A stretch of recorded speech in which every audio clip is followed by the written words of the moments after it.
If I could welcome everyone to our second event in our series on sustainable innovation. This is the Linden series on sustainable innovation at USC Annenberg. The Linden, unfortunately, is innovating in other parts of the world today, and so is unable to be here in person, but hopefully will rejoin us for future events. As hopefully most of you know, you've seen posters out there, this is a series that we have organized to really showcase our own talent and to provide inspiration for other innovators among our students and our faculty. We have several more sessions coming up. The next one, I'll introduce our speaker today in a moment, but the next session will be on March 25th, where the Leader Center, under the leadership of Marty Kaplan and Johanna Blakely, will present Creativity, Commerce, and Culture, a project of the Leader Center. So I hope you will be able to rejoin us on March 25th for the next iteration. But now let me introduce briefly our guest for today, our very own Professor Doug Thomas, who is an associate professor here at the Annenberg School of Communication, and who specializes in critical theory and cultural studies of technology. Most notably, he is the founding editor of Games and Culture, which we have decided is the best, the first, and the biggest journal, print journal, on interactive media and gaming, we think in the world. We don't know, but we're claiming that for to the best of our knowledge right now.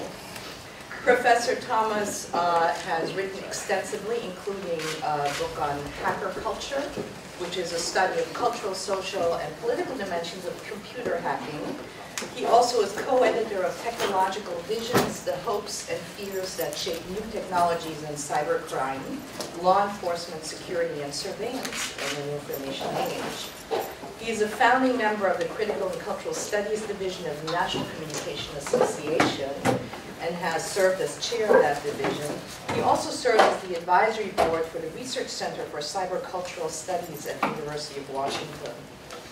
The project that he is going to talk about today is one that, and he'll give you much more information about this, but it's the USC Annenberg Network Culture Project, which emerged out of a relationship with the MacArthur Foundation, and is one that has been very active in Second Life, in virtual worlds, and has awarded more than $1 million Linden, and we'll tell you all about what that meant, to winners of the Second Life and Public Good Community Challenge that he had organized and managed.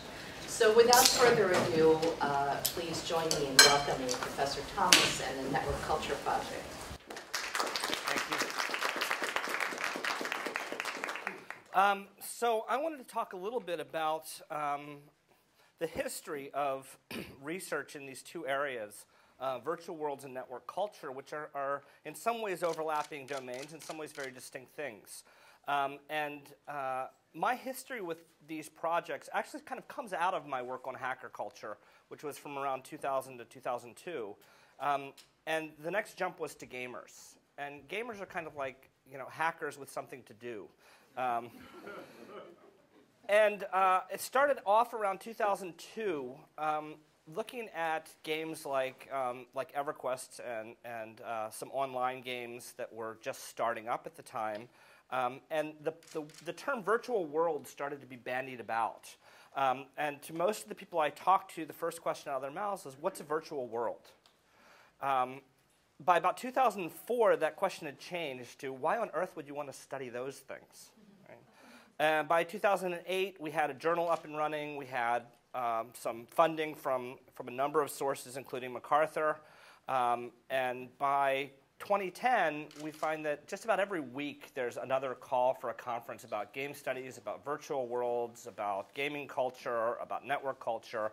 And this summer and fall with Tom Belsdorf down at Irvine, we're actually going to be doing an SSRC-sponsored series of workshops for graduate students on research in and around virtual worlds. So we've kind of slowly gained a sort of institutional credibility in the process of doing this over almost 10 years.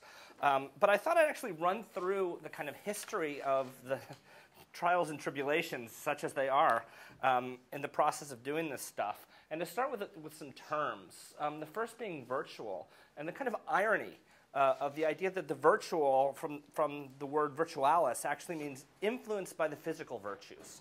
So what we think of as being distinct from the realm of the physical domain actually has its roots there. The idea was that there's some sense of essence in fact, but not in name. Right? There's some sort of abstract quality that we talk about the virtual as the kind of virtue within something, even if it's not specifiable. And it's not until about 1959 that the term actually begins to mean not physically existing. So the history of it being tied to things like the body is much longer than the history of it being tied to things like computers. The second part of the equation is the world, which we can think of as kind of the human existence and the affairs of life. And these two terms, as long as I've been studying this, have kind of been in tension. And I really want to spend a lot of today talking about the tension between those two kind of terms. And when we put them together, the word that comes up the most in describing this kind of research is actually persistence, or the word persistent. And the idea behind virtual worlds, what makes them different from games like Pong or Call of Duty or anything else, is that when you log off, the world continues without you. Right? That's what gives it its kind of flavor of worldliness. That when you're gone, other people can still be in that same space doing whatever it is that they do, that you do, so on. Another kind of commonly accepted notion is that they're avatar-based, not the movie, but the actual things. That is that you're represented in a way which is both present in a virtual world, but also not physical. It's not really you, but it represents you. Right? So you've got to have some sort of manifestation of yourself in this space in order for it to be considered a virtual world. Talk about more about that as we go along. The third component is that these places are social, that you engage in activities with others, which is, again, quite different than a first-person shooter, which you're running around killing demons or Nazis or whatever it is, but you're not doing it with other people. You can be, but for the most part, it's not just a game. It's not just entertainment. It actually is a social interaction with people, and the structure of the world changes as a result of those social interactions. So you have things like economies. You have things like social interactions that result in gaining rewards or in actually sometimes changing the physical structure of the world. And those interactions can be very basic, walking around with little chat bubbles over your head, to something incredibly rich, like a raid in a game like World of Warcraft, where you get all kinds of status and treasure and loot and money, and so on. So the argument I want to make is essentially that what virtual worlds are doing are trying to add worldliness to the virtual. They're trying to take a game space, an imaginary space, and they're trying to bring structures that we know from the physical world into that space in order to help us make sense of it and to define it. So what you get is a dual kind of category. You get one part that's a sense of space. These are actually spaces like Second Life where you log in and you're in a virtual environment. You enter, you participate, occasionally even pay for being in that space. Something like World of Warcraft, you pay your $19 a month and you're allowed to be in the space. Right? But they're also places, right? And there's a kind of subtle distinction to be made there. And places are things that are have a much stronger sense of richness because of their worldliness. Right? Because they have things that look like communities. They have things that look like the things we do in everyday life. So if you think about something like a black box theater, right, in the physical world, it's very much a place. You can walk in and you can see 4 walls and chairs and a stage. But then when people come in and start to perform Shakespeare, it gets transformed. Did I say space or place? It starts off as a space. It becomes transformed into a place. And it can be a variety of different places depending on what the actors do and how people respond to it. So it gets transformed through theater from a space into a place. And virtual worlds are very much the same way. right? The worldly quality that emerges is what starts to make that transformation. So that gives us our first kind of half of the title.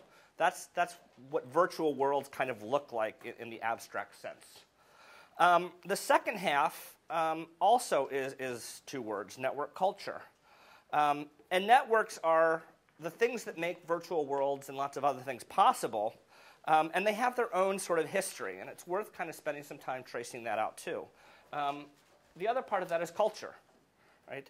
And network culture is deeply embedded in the protocols and the infrastructures that have designed it, especially at the very beginning. The kind of people that hung out on the net are the kind of people that built the net. In other words, they're geeks. And if you look at like the oldest repository, or at least one of them, it's Usenet, which is there from the very beginning, a self-structuring kind of organization of conversation and ideas, which gives us things like the notion of netiquette, which happened very early. Also the flip side, which gave us the idea of flame wars, which also happened very early. But there was a kind of culture that emerged very early on. And then we came to a period of integration. And one of my favorite comments is from a journalist and scholar named Wendy Grossman, who had a great phrase where she said, "The internet does not scale," which is an absolutely stupid thing to say because it's really the first scalable technology that we've had, right? But what she meant is that there are two things that we consider the internet. One is the structure, which is the nodes, the networks, the machines, the backbone, which did scale almost immediately and almost infinitely. So the infrastructure did. But the culture of what she thought the internet was didn't. Right? So for her, the internet was made up of a group of people hanging out on Usenet, talking about geeky things, scientists, hackers, programmers, that very quickly were faced with a group of interlopers who disrupted the kind of small culture they had built. And almost all of them had the same thing after their username, which was those three letters, .com. Right? So Usenet gets invaded very early on when AOL decides they're no longer going to be a proprietary service, but they're going to become a gateway to the internet. Right? So suddenly you have a very high-level discussion of the differences between different flavors of Unix, and somebody comes along and says, "That's stupid. Right? I like my Windows machine," or whatever it is, right? And you get people that are coming in, trolling, not being able to engage in the kind of conversation, and tending to disrail or hijack a lot of the conversations that are happening. So part of what happens in network culture is that a very small group of people find that their culture doesn't scale very well to the mainstream, right? And they find themselves in kind of a fix. Now, the kind of technology we can talk about today around things like blogs is kind of interesting because it's the same phenomenon that's happening in a slightly different way. If you think about what a blog is, it's really an automated web page. It is a web page designed for everyone to have access to. And there's very little you can do with a blog that you couldn't have done with HTML actually back in, as early as about 1991. Right? Now, there weren't very many people to read it. There weren't very sophisticated programs to access it. But when Tim Berners-Lee set up the first World Wide Web in CERN in the early 90s, all of the basic infrastructure was there. Right? Now, it's not accessible to people the same way Usenet wasn't accessible to most people. So you have a culture that develops around it, right, that does some very interesting things early on. And what we need to understand is that culture gets deeply embedded in the code, the language, the infrastructure that makes those things tick. Now, part of why this is really important is for us to understand that a lot of what we're seeing happening in virtual worlds starting in 2004 are not so interesting because of what are happening in virtual worlds in 2004, but they're interesting because they are embedding in those early technologies a lot of the core values and ideas that are going to persist through different technologies that follow. So we get the opportunity to kind of lay bare what it is that's happening in virtual worlds because we're exposed to it very early on in smaller numbers with tight cultures that understand and are reflective about what they're doing before it moves to a broader kind of world or audience. Bigger point in a moment. So other places we see this happening are places like Flickr, YouTube, multimedia sharing communities, anything that's considered to be a kind of communal place right now. And as of right now, the kind of granddaddy of them all is Facebook, right? So you start to see something emerge in a Facebook, which is not just a social networking site, but has actually become a kind of development platform. So if you look at the things that people are able to do, As individuals, they can engage in very sophisticated social practices of sharing information, ideas, cultures, and so on. You can link just about anything. You can embed your favorite YouTube. You can link to a news article and share it with your friends. It's a very social space, right? And then you have integrations of things like Twitter for Facebook updates, all of this kind of stuff where the media gets kind of tangled with each other. And then there's also the kind of facility of sharing pictures, of multimedia, of all that kind of stuff. Now, one of the interesting kind of things that falls out of this when you start looking at Facebook and other social networking sites happens around the work of Mimi Ito. And one of the things she did is spend a lot of time looking at youth culture and network publics, the way in which this kind of stuff plays out. And she found three things. The first is that a lot of people are hanging out. Right? And hanging out is kind of the lowest level of participation. It means that you show up, you do the stuff that the site's designed to do, you engage with it, you interact with it, and so on. But it's not just a sense of space. Right? You've still got that sense of place that begins to develop through the idea of lots and lots of people showing up, hanging out, and so on. And we could say at that level, this is kind of the most worldly aspect of what's going on in network culture at the time, right? Because the way people hang out is not to engage in different identities, do identity play, do things that they wouldn't do in public. They hang out with their friends. They communicate with their friends. They share things with their friends, oftentimes in local networks as well. The second level that she talks about is what she calls messing around. And this is a kind of realization. And in messing around, you have that light bulb that goes off that says, hey, I can alter the space and create for myself and other people a new sense of place. So now there's a kind of sense of not just hanging out, but of starting to look at the world around you and understand that it's malleable. It can change. And the way you change it starts to make possibilities, affordances, structures for other people to engage in things that you enjoy as well. So there's a level at which messing around becomes an act of customization, but a very playful one, kind of system of tinkering with things and seeing kind of what sticks. The third level we get to is geeking out. And this is the sense in which you say, wow, I can alter the space in really sophisticated ways. And in fact, a bunch of us, almost like we're returning full circle to the early days of Usenet, can get together, have little conversations about the really cool tweaks we can do, the little stuff that we can do that are highly specialized. And it becomes a kind of progression from going to the space and hanging out to messing around and saying, ooh, I can tweak these things a little bit, to geeking out and saying, I can really take this stuff over. Right? I can start not just changing the way my Facebook page looks, but I can start developing applications, right, that allow people to play games or see things or meet with other people or trade things or whatever. And this level then, if hanging out is the most worldly, geeking out becomes the most virtual. Right? It's the most connected to the physical server space and less connected to the physical world space. So all of these sites, all of these ideas are playing with the notion of virtuality and the tensions between the virtual and the worldly. So as things have progressed from around 2002 to 2010, what's been very strange is that virtual worlds have started to look more and more like net culture. And net culture is starting to look more and more like everyday life. Right? So our progression in these two areas becomes kind of interesting. And unfortunately, if you're a researcher, it makes a kind of moving target. Right? The advantages we have is that we're able to look at this kind of stuff early on and, again, see what the infrastructure and what the culture is like and how those kind of values start to get embedded. And we can then start to think about the intersections, where these things interact with each other, where they start to bump into each other in interesting ways. And one of the most recent ones where things have bumped into each other has been farms. And people are laughing because they know I'm talking about Zynga's game Farmville in Facebook. Right? Anyone here play? Oh, just a couple? Yeah. Okay. In the first month, Farmville had about 60 million players. Right? And that's significant and important.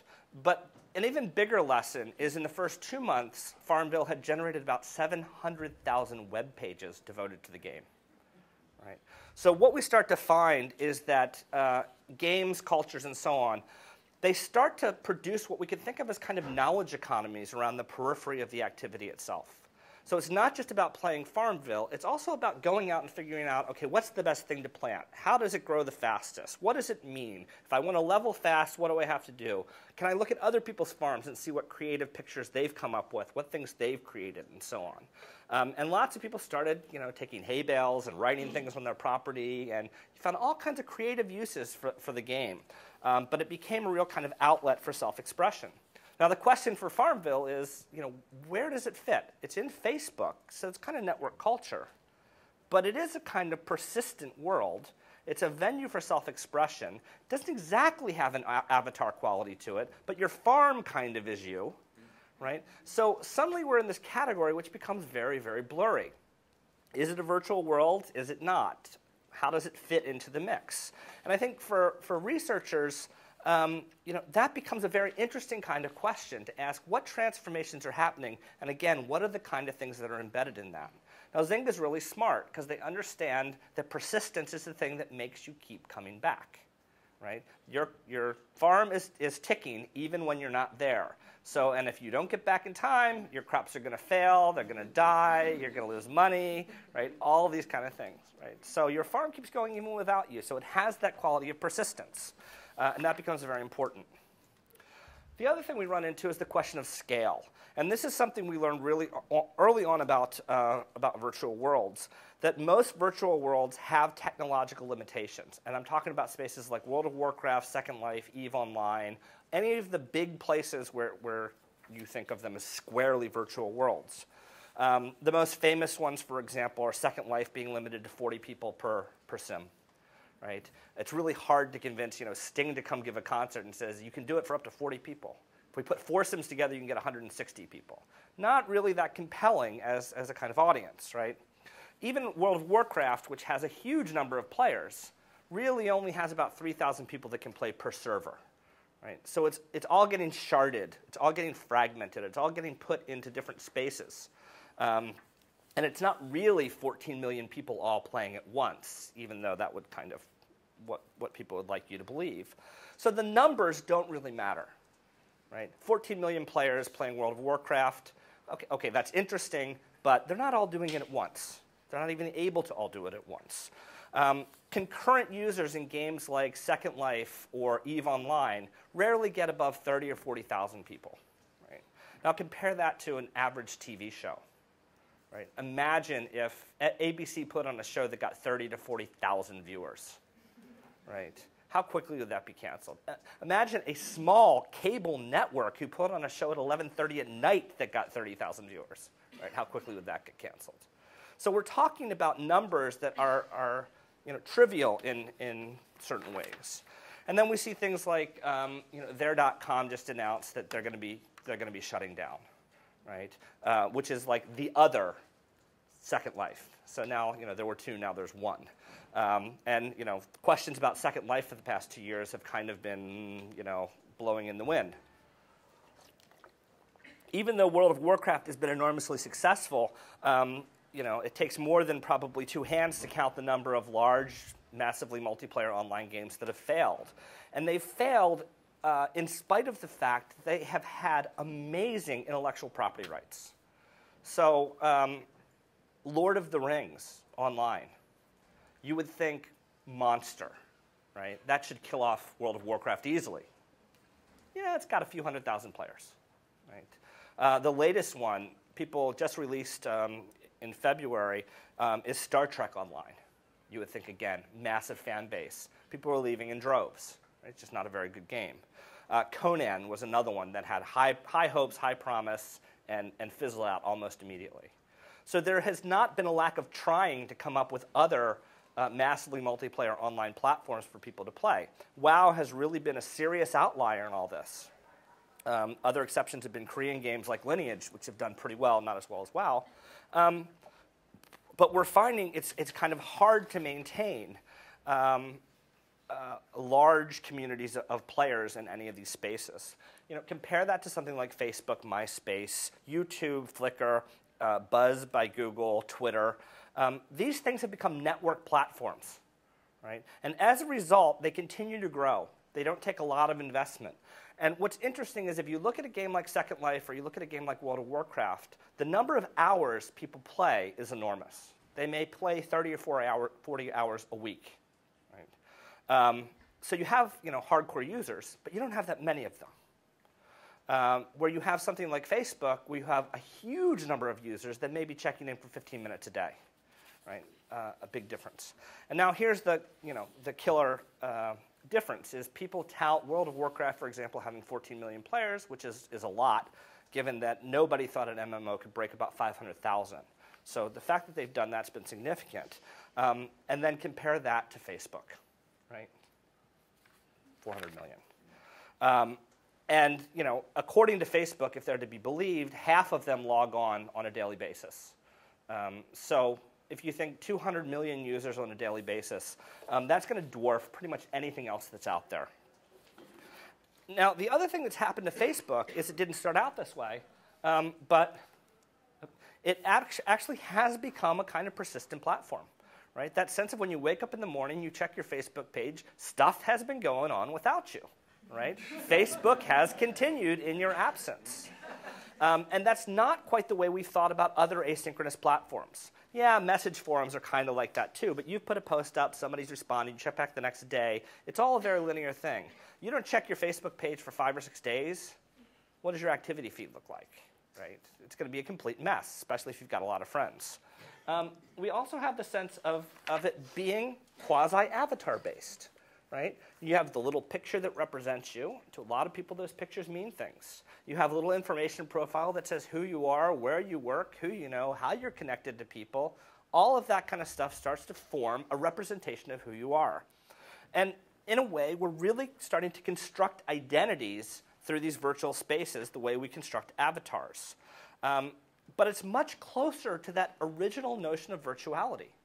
Right? It's our idea of abstractly taking those things in ourselves we consider virtuous and kind of putting them on display, right? Well, maybe people take ugly pictures, but they do it for fun, right?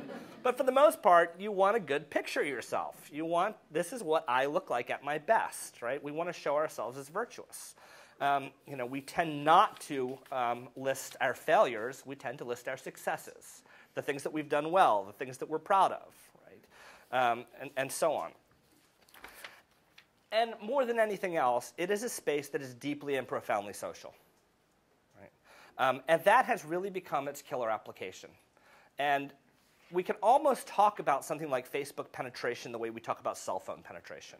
Right? There's a period of time at which going onto Facebook is interesting. But it's at the same time not required. Now it's become a bit like having a cell phone. Right? If your friend's not on Facebook, it's a little bit annoying, right? The same way not having a cell phone would be.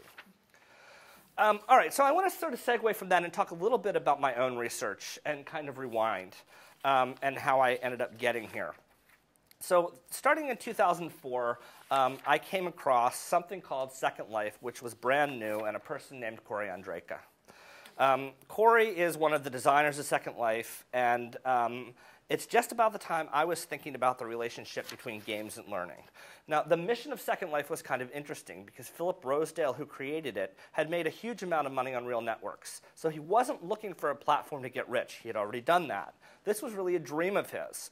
And the goal behind Linden Lab, who put out Second Life, was to change the world. They were not very ambitious. And the way they thought they would do that is through education. And the thing that made Second Life different was it was not a game, it was land. And it was land on which you could build. So literally, you could make the world, and you were only limited by your imagination. So it allowed for hanging out, certainly, but what it really allowed for was the ability to mess around and to geek out. So 2005 comes along, and I run into my friend Josh, who's working at the Center for Public Diplomacy. And he's starting to move away from his interest in online journalism, and he's starting to think about what it means to interact with other cultures, particularly around digital media. And both of us happened to be playing a game called Star Wars Galaxies at the time. It was an international multiplayer online game, and just for fun one day, we decided to go to the French and German servers. And we hung out with people, and we started asking them what they thought of Americans. And the answer that we kept getting back was, you know what? Once you play with them, you realize they're not so bad. So we started to understand that this might become a platform for something like public diplomacy.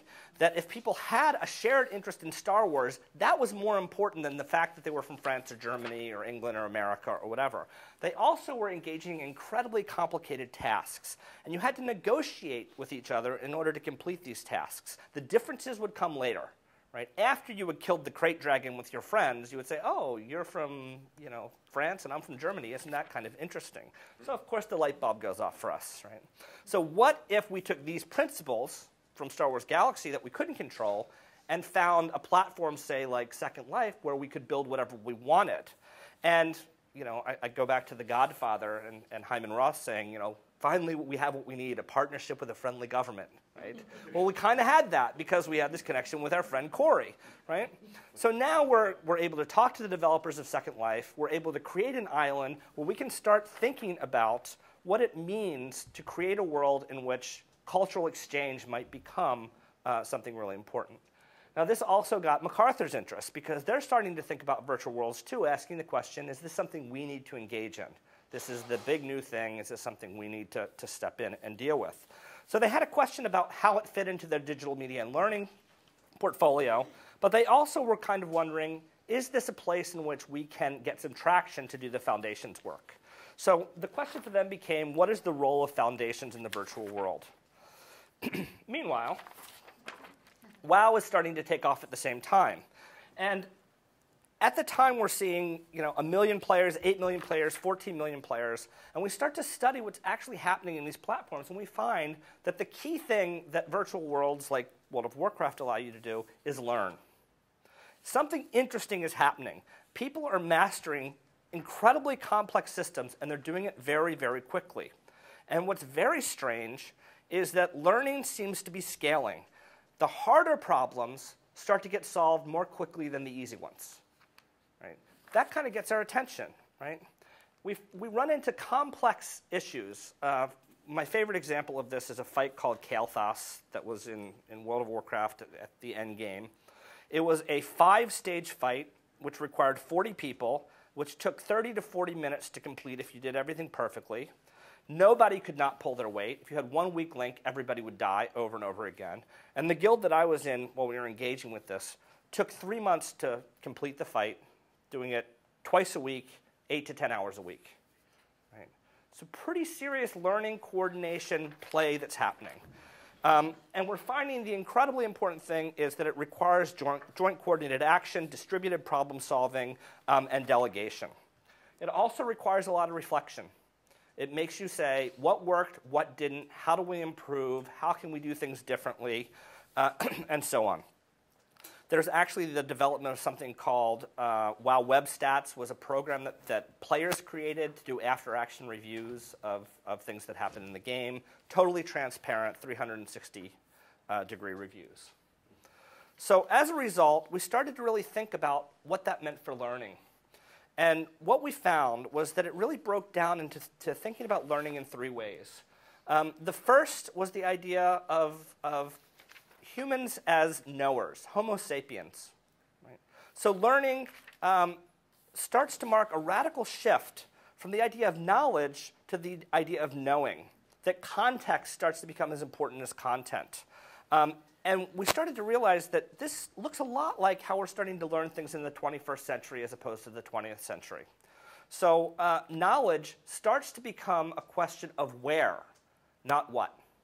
Where do you find information, not what do you know? The second thing we found was the notion of homo faber, humans as builders. So making things within a social context that values participation starts to transform what it means to know things and what it means to learn.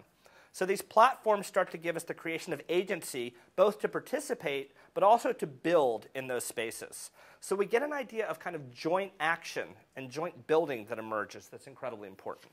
And the last, and maybe the most interesting, is the notion of homo ludens, humans as players. And the way this becomes structured, if you ever play a game, is that figuring out the answer to the puzzle in hindsight is always transparent, but getting there is always almost maddeningly frustrating. So it's structured by the concept of aporia on one hand, a gap that you can't cross, and epiphany on the other. Because once you figure out how to cross the chasm, you look back and go, oh, right? That was easy, right? And that's how games get structured, almost like riddles, right? Riddles are super easy once you know the answer to the riddle, right? But very hard when you don't. So agency, then, of the player becomes really important to understanding that structure. We also noticed that there were notions of things like indwelling, tinkering, embodiment, which became really central to how people knew. And participation also became important. What I've talked about with Mimi's work, hanging out, messing around, and geeking out, are all levels of participation, which became important. We've also started to notice that there's actually a new kind of culture of learning that's emerging. And it's emerging around the affordances that new media, games, virtual worlds, these platforms kind of present. And we started thinking about culture in two senses. The first, like you think, like an anthropologist would, right? That it's culture, it's social values, it's norms, it's practices, it's collectives, it's all that kind of stuff. But it's also a biological term. If you think about a petri dish, a culture is a biological medium used to grow, to test, to evaluate outcomes. So we started to think about learning not as a direct transfer of knowledge, but as a setting of boundaries around an environment that allows things to grow and emerge within those conditions. Right? Very different notion of how we think about what it means to learn something. Central to that has been the idea that we see in gamers and virtual worlds participants, the idea that they embrace change. The 20th century, the 19th century was all about resisting change. The 20th century was all about managing and adapting to change. The 21st century appears to be about embracing it. Right? And that means looking forward, if you're a gamer, to the next patch. I want to see what they're going to come up with. I'm going to see what they create. I want the new stuff. Right? So you're always looking forward to change. You're not frustrated by it. You're not angered by it. You're constantly looking for it. And it's interesting, over 10 years, I've asked my students in Com 202 every semester how they would feel about graduating from USC and having one job for the rest of their lives. They used to say, about half of them, it'd be okay, it's job security. Now, not a single hand goes up. And then I asked them, how many of you think that sounds like death? You know, they hate the idea, right? Most of them think they're going to have at least 6 jobs, if not more. Throughout their careers. They want that, they expect that, they think that it's going to be really crazy not to. We're also seeing a kind of movement toward the personal and the collective, away from the model of what we think of as the division between public and private. Those boundaries seem like they're starting to break down, and blogs are a pretty good example of that. Right? That an author doesn't share private thoughts to a public as much as there's a collaborative effort where personal things are reflected back through a collective. We're also seeing tacit information becoming much more important than the explicit. The principle from Michael Poliani, we know more than we can say, right, seems to be the thing that structures that.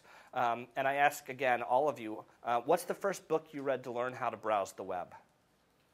It's a crazy question, right? Well, how do you know how to use Firefox or Internet Explorer?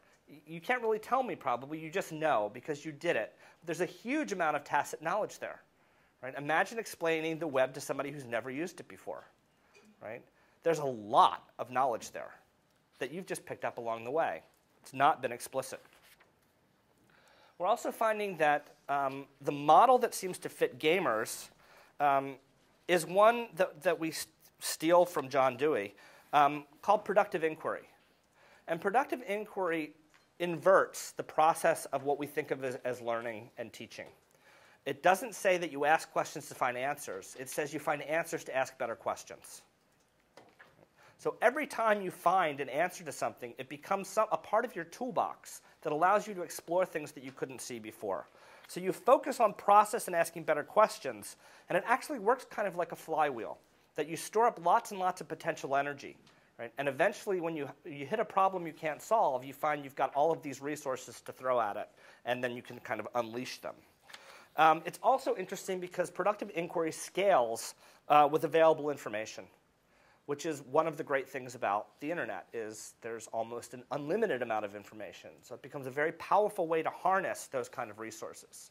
So our current model of teaching is, the instructor knows it and is going to give it to the student and test the student to see if they got it. And that for a long time has served us very well. The problem is we're living in a world where things are changing almost constantly, which means that what I teach you today may or may not apply tomorrow or next week or next month. But if I teach you how to ask better and better questions, right, then I don't have to worry about knowledge becoming obsolete. Jointness is also becoming incredibly important. One of the things I think all education fails at right now, that we tend not to think about collaboration and joint work. And in fact, even group projects are the bane of most students' existence, right? Because the way we evaluate doesn't pay attention to the fact that joint work is important. So I'm tempted to start off my next class and say everybody gets the same grade in the class for whatever project you do, and it's going to be the lowest grade that anyone receives. Right? Now the smart kids have all kinds of incentive, right, to help the kids that are struggling, right? And in a way, isn't that the way business works, right, or the world works? If somebody's not pulling their weight, they can torpedo the whole project. The incentive is always to make sure that the collective, the group, and so on, the joint work is accomplished. All right, I briefly want to talk a little bit about what's next for my work, and it's that. I'm starting to look now at culture in Japan, particularly in a place called Akihabara, which is known as otaku. And the otaku are the geeks. And they're the geeks who, in Japan, invented the internet. But they're also the ones that are responsible for the production, sale, consumption, and transnational spread of things like anime and manga and lots of other Japanese cultural production. So I'm very interested in looking at that, but I'm interested primarily at looking at the ways in which it's become a hybrid culture. And it's become hybrid because it is a culture that is deeply and clearly connected to the physical. And it's connected to the physical in a place called Akihabara, a small section of Tokyo, which is often referred to, otaku culture is often referred to as Akihabara K, which literally means related to, kinship of, right? And you find all kinds of amazing things happening as this is going on. And perhaps one of the most remarkable is that the city itself is being transformed around otaku culture.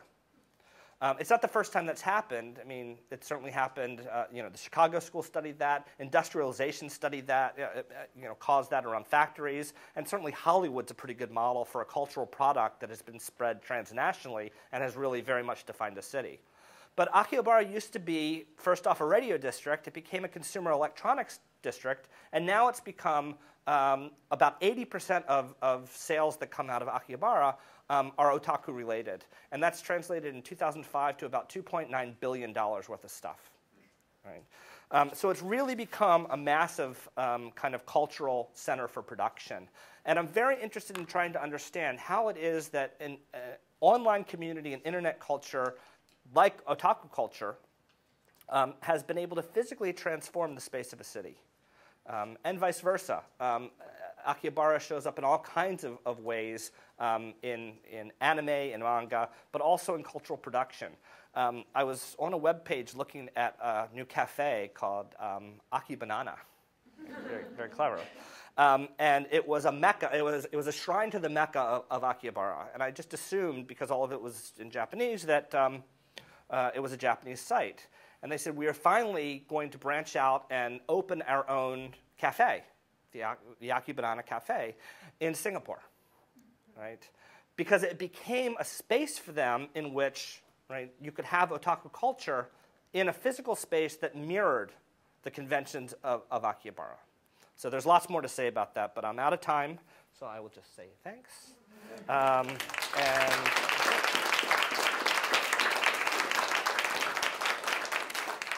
Thank you, Doug. I did all that in 77 words. And then I think this has been has given us great food for thought, and I'd like to open it up to comments, questions, what's next, Tom? Good night. And if you could please identify yourself, Tom. The last time I was through Tokyo, I was riding the subway late Saturday evening, and all the young people were coming back from parties, and it looked like they were out of anime. Yeah. Essentially, they were dressed to mirror the media. My question is about the moving target.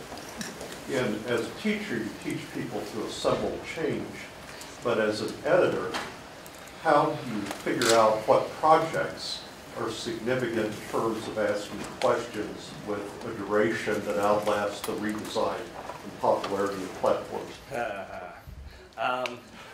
You know, Niels Bohr had that great quote, "Prediction's hard, especially about the future." Well, economists have given it up. Yeah. You know, I guess the cop-out is I rely on my editorial board to help me with those kind of decisions. But, I mean, it is a real problem. And there's a sense in which, you know, the big complaint last year was game studies had become World of Warcraft studies. And there was actually some truth to that, because you had this 800-pound gorilla, and everyone was sort of like, well, everyone's playing it, so they're like, I got to justify all this time I'm spending on killing Kel'Thas.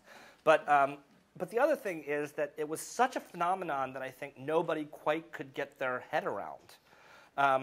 And I think in some ways it derailed us from asking questions about, bigger questions about what the nature of these platforms were. And we just did a conference in New York called State of Play, and the theme of it was plateau, to ask the question, had we kind of hit, gone as far as we're going to go with talking about this stuff? Are we just repeating the same stuff over and over again on new platforms?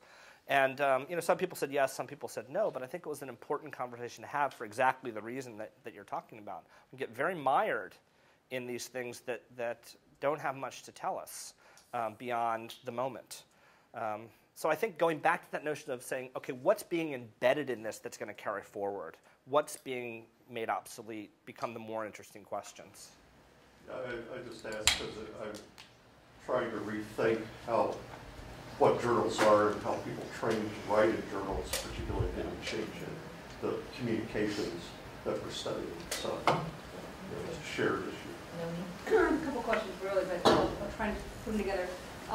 One thing you didn't address was the popularity of virtual worlds among children, like Club Penguin and those which are continuously growing and growing. And so I'm wondering if part of what we're looking at here is also a similar 90s web, the 2D interface then was comfortable, people didn't have email, et cetera, and now that's ubiquitous.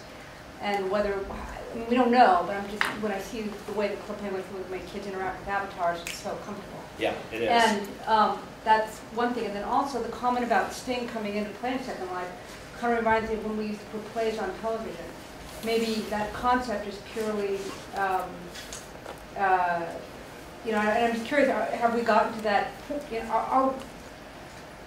you know, maybe 40 people, I mean, in this room is not an uncomfortable thing.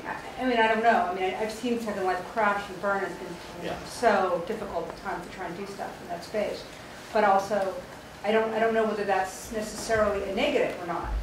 So this is, I mean, this actually touches something that is really important. And the original talk that I wrote and didn't give today was called Virtual Worlds, the Good, the Bad, and the Ugly.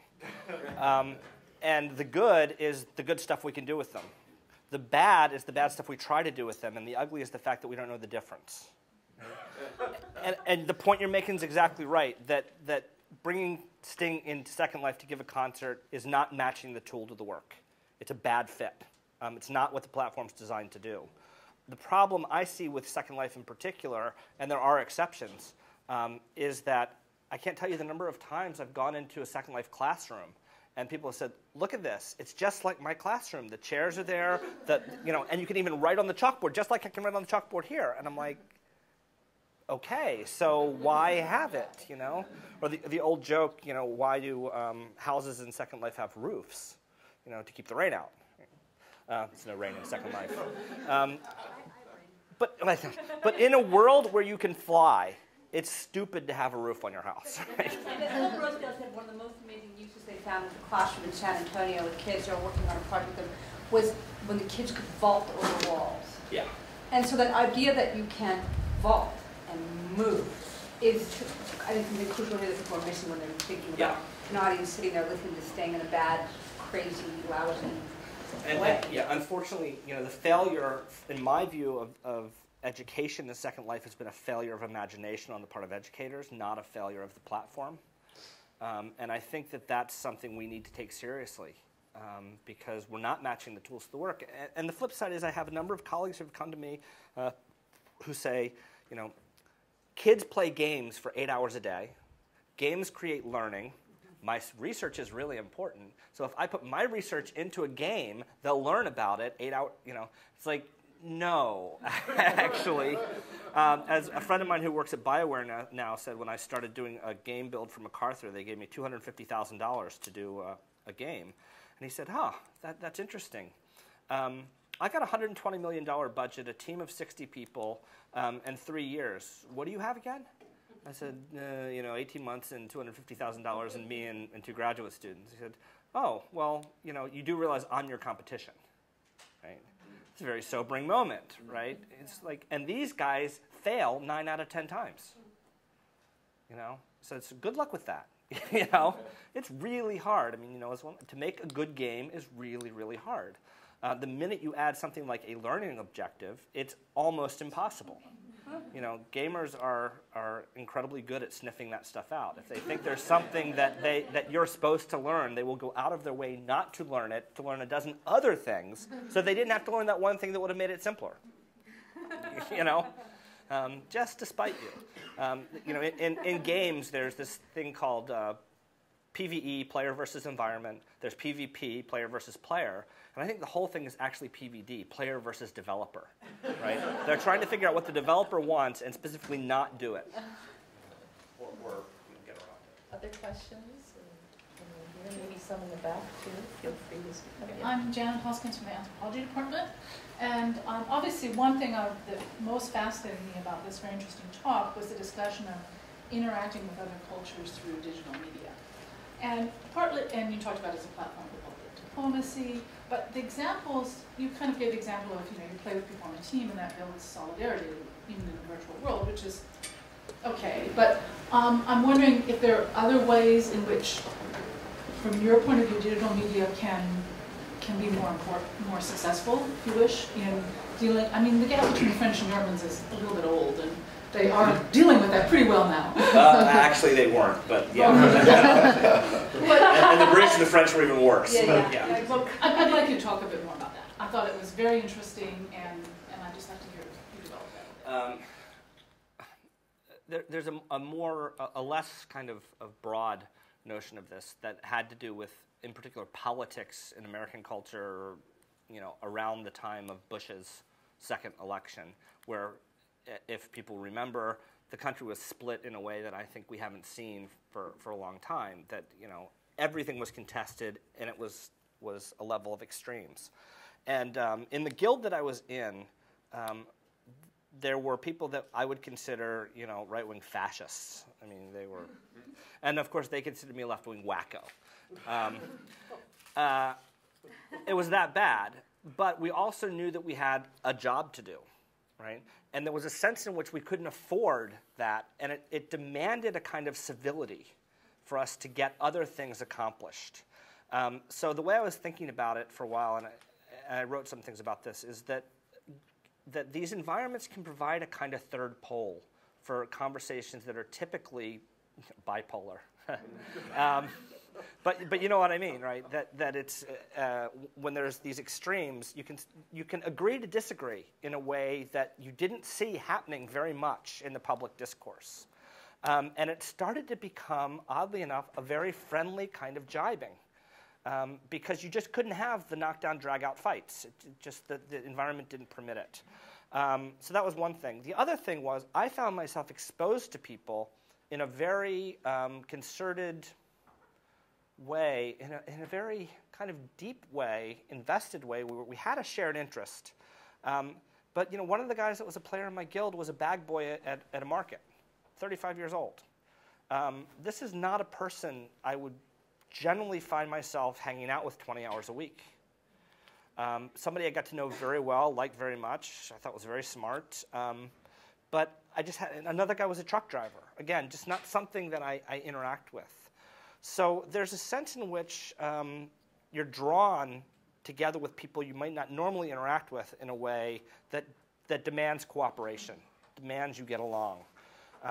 So I mean, that's at a very kind of, a microcosm of US culture.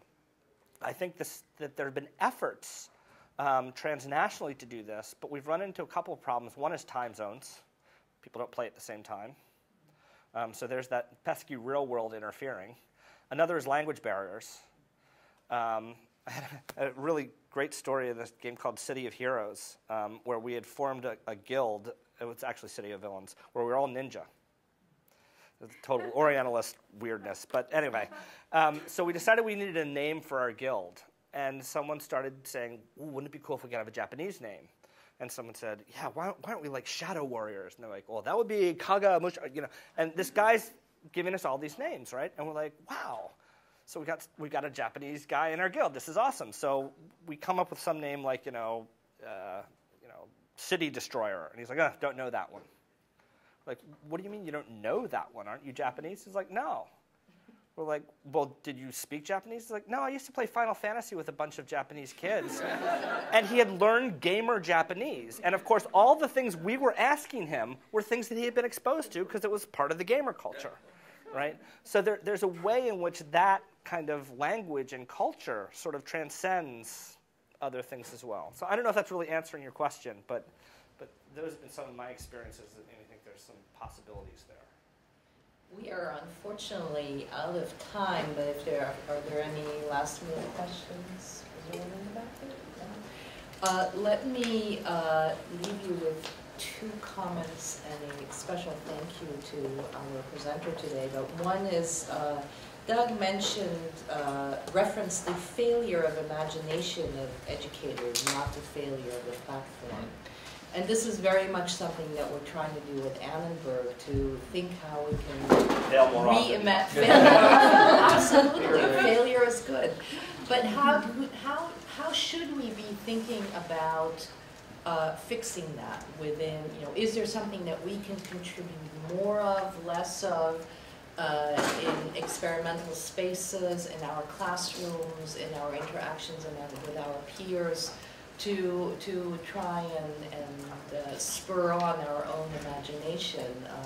We are setting up something that we have not yet decided on entirely what it's called, the Annenberg Innovation Lab. You'll hear more about that later in the spring, which hopefully will provide at least a virtual platform for some of that. But I would encourage you, if you have ideas of how we can take Doug's challenge on to be more imaginative in how we educate, please send it to the Dean's office, to my attention, to anyone. Send it to Doug, he can forward it on. But we would really welcome your thoughts and ideas. The other thing I should say is that Annenberg continues to live on in Second Life. We actually have, we own Annenberg Island, which we currently are leasing to the State Department, and the State Department has continued to use it very effectively and very actively to conduct all kinds of public diplomacy programs. There's a virtual jazz ambassadors program. They use it as a base before bringing together groups from conflicting cultures. They've brought together Israelis and Palestinians who then come to the U.S. physically, but have their first encounters on Annenberg Island.